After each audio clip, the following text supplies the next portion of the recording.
Hello friends, we are live now. This is Hamid and welcome to GK GS and Historical. आज मैं एक ऐसे topic पर चर्चा करने के लिए आपके बीच उपस्थित हुआ हूं जो ये हेडिंग देख करके ही आपको क्लियर हो गया होगा। अभी हाल ही में जब से प्रियंका चोपड़ा और निक जोनस की सरोगेसी को लेकर के न्यूज़ आई है, तभी से ये चर्चा का विषय बना हुआ है और ये खबर अपने आप में बहुत ही ज़्यादा सुर्खियाँ बटोर रही हैं। पहले तो बॉलीवुड फिल्म इंडस्ट्री और सेलिब्रिटीज़ ही सरोगेसी कराते थे, लेकिन अब एक नॉर्मल समाज भी इसके बारे में जानना चाहता है कि ये सरोगेसी होता क्या है, ये कितने तरह का होता है, इंडिया में किस तरह का सरोगेसी कराया जाता है, इंडिया में किस तरह का सरोगेसी अलाउड है और किस तरह का बैन है। तो आइए बगैर कुछ देरी किए हुए इन सारी चीज़ों को बहुत ही विस्तार में हम समझने की कोशिश करते हैं। फ्रेंड्स, सरोगेसी का मतलब होता है किराए का कोख या किराए का गोद, जिसमें हम यूट्रस किराए पर लेते हैं।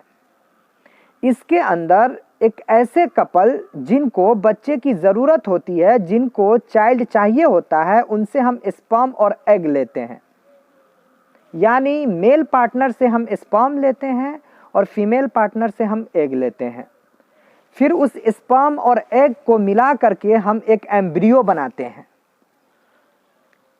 फिर उस एम्ब्रियो को एक अदर लेडी में, एक दूसरी महिला के यूट्रस में उसे ट्रांसफ़र कर दिया जाता है। अब जा कर के वो दूसरी महिला उसे 9 महीने तक के रखती है और डिलीवरी के बाद उस बच्चे को उस कपल को जिनसे स्पर्म और एग लिया गया था उनको सौंप देती है। फ्रेंड्स, इसी को हम सरोगेसी कहते हैं।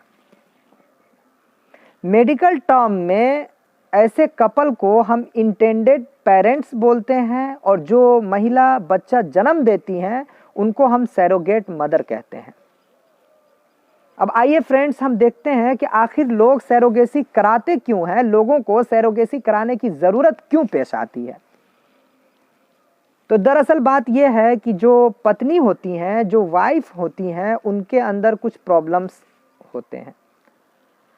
प्रॉब्लम्स इस सेंस में कि या तो उनके अंदर यूट्रस होता ही नहीं है, या तो किसी बीमारी के कारण उनका यूट्रस निकाल दिया जाता है, या तो फिर यूट्रस होता है लेकिन वो इतना कैपेबल नहीं होता है कि बच्चे को कैरी कर सके, या फिर उस महिला को कोई डेंजरस डिजीज़ होता है जैसे कि कैंसर या किडनी का ख़राब होना, जिसकी वजह से उस महिला को प्रेग्नेंट करना अपने आप में पॉसिबल नहीं होता है, जिसमें उनकी जान जाने का ख़तरा होता है। तो इन्हीं सब चीज़ों को देखते हुए सरोगेसी का कॉन्सेप्ट आया है, जिसमें एक सरोगेट मदर उस महिला को बच्चा प्रोड्यूस करने में उनकी मदद करती है।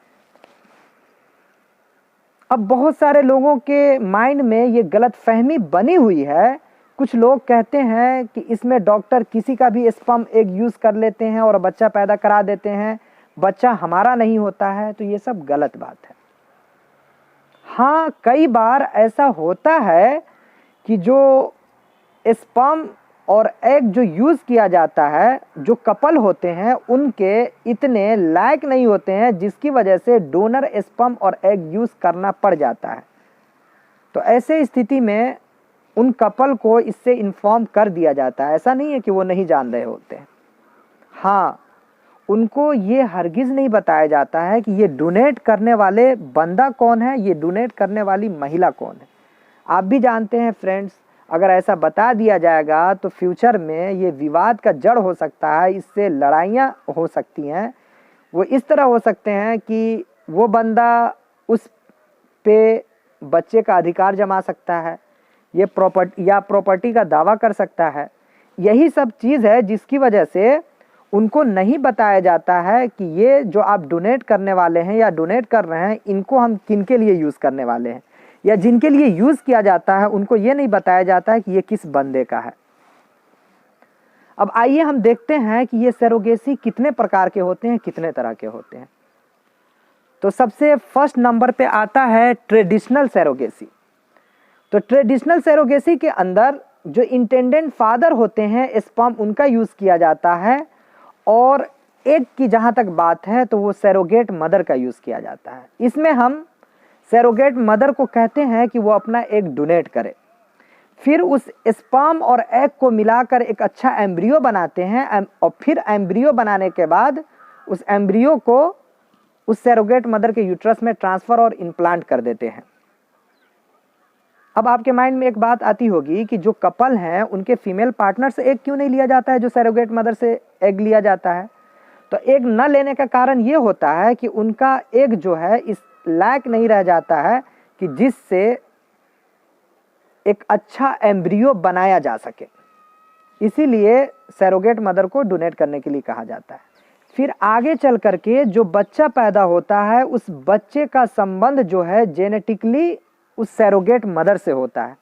जाहिर है कि वहाँ पर जो एग यूज़ किया गया है वो सरोगेट मदर का ही यूज़ किया गया है, तो बायोलॉजिकल तौर पर वो लड़का कहीं ना कहीं सरोगेट मदर से उसका कनेक्शन और ताल्लुक होता है।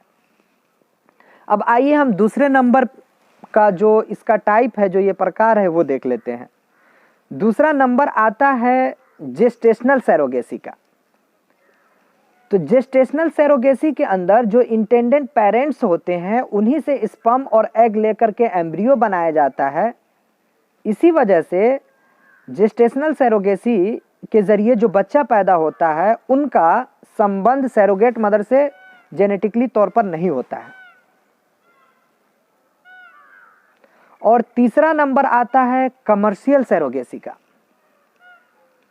तो कमर्शियल सरोगेसी के अंदर जो सरोगेट मदर प्रेग्नेंट होती है तो प्रेगनेंसी के दौरान जो खर्च आते हैं, जैसे चेकअप कराने का या अल्ट्रासाउंड वगैरह कराने का या दवाइयाँ की जो खर्च होती हैं, इस खर्च को उस इंटेंडेंट पेरेंट्स को तो देना ही होता है। इसके अलावा भी एक कॉन्ट्रैक्ट साइन किया जाता है कि आपको इतने अमाउंट में ये रकम पेड करने होंगे।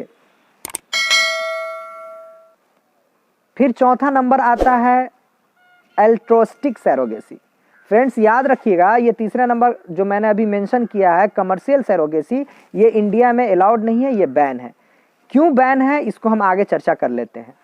तो चौथे नंबर पे आता है एल्ट्रोस्टिक सरोगेसी। तो इसमें जो सरोगेट मदर होती हैं उनको पैसे की कोई इच्छा नहीं होती है, वो जस्ट ऐसे कपल को हेल्प करना चाहती है जो इनफर्टाइल हैं, जो बच्चा पैदा करने के लायक नहीं है, उनको बच्चा प्रोड्यूस करके देना चाहती हैं और एक हेल्प के तौर पर देना चाहती है। इनको पैसे की कोई इच्छा या ख्वाहिश नहीं होती है।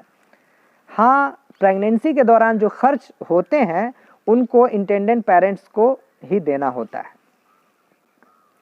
अब आइए हम देखते हैं कि इंडियन लॉ क्या कहता है इस सरोगेसी के बारे में।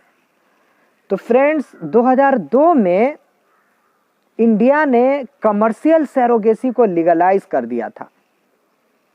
और कमर्शियल सरोगेसी को लीगलाइज करने का मेन उद्देश्य जो था मेडिकल टूरिज्म को प्रमोट करना।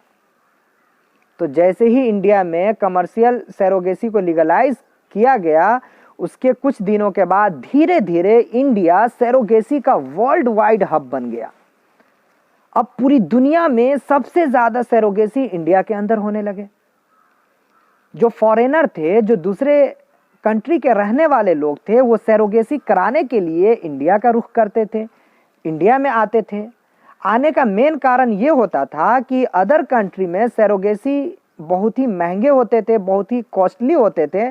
अदर कंट्री में सरोगेसी कराने में नहीं भी तो 15-20 लाख का खर्च आता था, लेकिन इंडिया में बहुत ही सस्ता में निपटा दिया जाता था, जिसकी वजह से जो विदेशी लोग हैं इंडिया का रुख करने लगे थे सरोगेसी कराने के लिए। तो अब इसको बैन क्यों किया गया वो चीज़ हम आपको बता रहे हैं। दरअसल इसमें जो गरीब महिलाएं थीं, जो गरीब औरतें थीं, उनके ऊपर इस्तेहसाल होने लगा था, उनके ऊपर अत्याचार किया जाने लगा था, एक्सप्लॉयटेशन होने लगे थे। वो इस तरह होते थे कि ये जो डॉक्टर्स हैं सारा पैसा खुद रख लेते थे और कुछ पैसे उनको दे देते थे। जैसे 5-6 लाख अगर फिक्स होता था तो 1-1.5 लाख रुपया ही उस गरीब महिला को देते थे और सारा पैसा लेकर रख लेते थे। या फिर कई जगह ऐसा देखने को मिला कि एक रूम में गरीब महिलाओं को बंद करके रखा जाता था और उनको बच्चा प्रोड्यूस करने के लिए मजबूर किया जाता था। एक तरह का ये तिजारत बन गया हुआ था, जिसकी वजह से इंडियन गवर्नमेंट ने इस पर एक्शन लिया और कमर्शियल सरोगेसी को कंप्लीटली बैन कर दिया। फ्रेंड्स, फिर उसके बाद 2016 में सरोगेसी को रेगुलेट करने के लिए सरोगेसी रेगुलेशन बिल को इंट्रोड्यूस किया गया। तो ये बिल लोकसभा से तो पास हो गया, लेकिन जैसे ही राज्यसभा में गया तो राज्यसभा ने इस पर यह निर्णय सुनाया कि इसे अभी और एग्जामिन किया जाना चाहिए। फिर उसके बाद 2019 में सरोगेसी रेगुलेशन बिल को फिर से इंट्रोड्यूस किया गया। तो फिर वही हुआ, ये लोकसभा से तो पास हो गया, लेकिन जैसे ही राज्यसभा में गया, राज्यसभा इसको फिर से फर्दर डेलिब्रेशन के लिए कमेटी के पास भेज दिया और कहा इसे और भी एग्जामिन किया जाना चाहिए। फिर आखिरकार 2020 में जाकर के यूनियन कैबिनेट के द्वारा इसे मंजूरी मिली और इसे अप्रूवल मिला। अप्रूवल तो मिल गया, लेकिन इसमें कमर्शियल सरोगेसी को कंप्लीटली बैन कर दिया गया। एक चीज आपके माइंड में एक सवाल आता होगा कि आखिर ये बिल पास क्यों नहीं हो पा रहा है। तो फ्रेंड्स, ये अपने आप में बहुत ही पेचीदा मसला है। पेचीदा इस सेंस में है कि मान लीजिए जो सरोगेसी कराना चाहते हैं उनको एक बच्चे की ज़रूरत है, कल होकर के 2 बच्चा हो जाता है, तो फिर वो एक बच्चे की कस्टडी कौन करेगा? या फिर बच्चा अगर हैंडीकैप या डिसेबल पैदा हो जाता है तो फिर उस बच्चे का क्या होगा? या फिर अगर बच्चे को सरोगेट मदर नहीं सौंपना चाहती है उस इंटेंडेंट पेरेंट्स को, तो फिर क्या होगा? प्रॉपर्टी का भी इसमें मैटर है। तो यही सब कारण है जिसकी वजह से ये बिल अभी तक कंप्लीटली पास नहीं हो पाया है। फ्रेंड्स, एक चीज़ और आप लोग सोचते होंगे, मेरे भी माइंड में आया है, आपके भी माइंड में ज़रूर आएगा कि आखिर पेरेंट्स, एक ऐसे पेरेंट्स जो इनफर्टाइल हैं, वो सरोगेसी को ही प्रीफर क्यों करते हैं? आखिर वो किसी बच्चे को भी तो एडॉप्ट करके रख सकते हैं। तो ये चीज़ मैं आपको क्लियर कर देना चाहता हूँ कि वो बच्चे के लिए सरोगेसी को इसलिए प्रीफर करते हैं कि बच्चे के अंदर क्या गुण होगा, बच्चे के अंदर क्या ट्रेड्स होंगे, बच्चे की कैरेक्टरिस्टिक्स क्या होगी, बच्चे की क्वालिटी क्या होगी, बच्चे का गुण क्या होगा, बच्चे का नक्शा कैसा होगा। फॉर एग्जांपल उसके नाक कैसे होंगे, उसकी आँख कैसी होगी, उसके कान कैसे होंगे। ये सारी चीज़ें जो है ना, स्पर्म और एग पे ही डिपेंड होता है। और आपको पता है कि सरोगेसी के अंदर स्पर्म और एग जो है इंटेंडेंट पेरेंट्स से लिए जाते हैं। तो हर एक पेरेंट्स ये चाहता है कि हमारा जो बच्चा हो उसके अंदर हमारी क्वालिटी, हमारे कैरेक्टरिस्टिक्स, हमारे गुण उसके अंदर ट्रांसफ़र हो। और यही जब वो बच्चा एडॉप्ट करेंगे तो फिर ये चीज़ें उनको नहीं मिल पाएगी। यही वजह है कि ये लोग सरोगेसी को प्रीफर करते हैं। जो सरोगेट मदर होती है वो सिर्फ न्यूट्रिशन उन्हें प्रोवाइड कराती हैं, वो सिर्फ ब्लड प्रोवाइड कराती हैं। हेल्थ सरोगेसी मदर के बॉडी पे डिपेंड करता है। और गुण और कैरेक्टरिस्टिक्स की जहाँ तक बात है तो ये सब स्पर्म और एग पे डिपेंड करते हैं। तो ये रही कुछ जानकारी सरोगेसी को लेकर के। अगर आपको ये अच्छी लगी होगी तो प्लीज़ लाइक और सब्सक्राइब ज़रूर कीजिएगा। अगर हमारे चैनल पे नए हैं, अब तक सब्सक्राइब नहीं किए हुए हैं तो, और प्लीज़ शेयर करना नहीं भूलिएगा, बिकॉज शेयरिंग इज़ केयरिंग।